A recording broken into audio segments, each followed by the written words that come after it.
সব সময় একই রকম নুডলস খেতে খেতে যারা বিরক্ত তারা এরকম ট্রাই করে দেখতে পারেন। খেতে কিন্তু ভীষণ মজার আলহামদুলিল্লাহ। আসসালামু আলাইকুম, কী অবস্থা আপনাদের সবার? সবাইকে ঈদ মোবারক। নুডলসটা রান্না করার জন্য এখানে আমি নিয়েছি রসুন কুচি। তারপর এখানে দিয়ে দিব 2 টেবিল চামচের মতো সয়া সস, টমেটো সস। আপনারা নুডলস যে পরিমাণে নেবেন ঠিক সেই পরিমাণে সব কিছু নেবেন। তারপর দিয়ে দিব 2 টেবিল চামচের মতো রেড চিলি সস, 1 টেবিল চামচের মতো ওয়েস্টার সস, সাথে দিয়ে দিব 2 চা চামচের মতো চিলি ফ্লেক্স, 1 চা চামচের মতো দিয়েছি মরিচের গুঁড়া, প্রায় 2 টেবিল চামচের মতো আমি এখানে তিল দিয়েছি। এখন দিব নুডলসের সাথে যে মশলা ছিল সেই মশলা আর ম্যাজিক মশলা 2 প্যাকেট।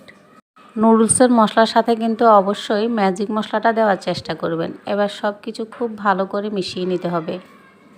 ঝালটা আপনারা যে পরিমাণে খেতে পছন্দ করেন ঠিক সেই পরিমাণেই দিবেন।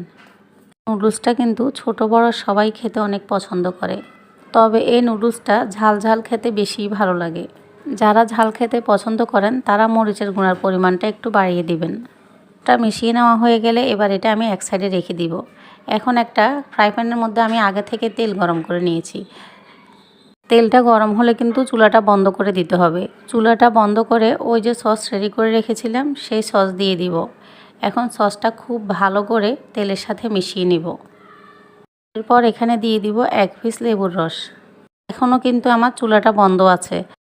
চুলাটা অবশ্যই বন্ধ রাখবেন, তা না হলে সব সস পুড়ে যাবে।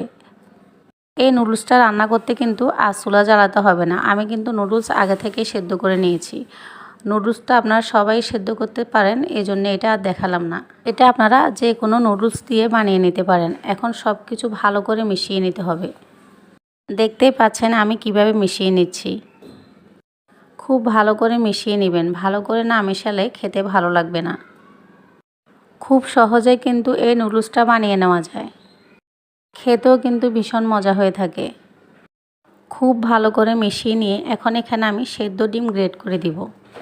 একটা গ্রেটার দিয়ে ডিমটা ভালো করে গ্রেট করে দিবেন চারিদিকে, যেন সবগুলো নুডলসের সাথে ভালো করে মিশে যায়। এখন আবারও খুব ভালো করে মিশিয়ে নিব।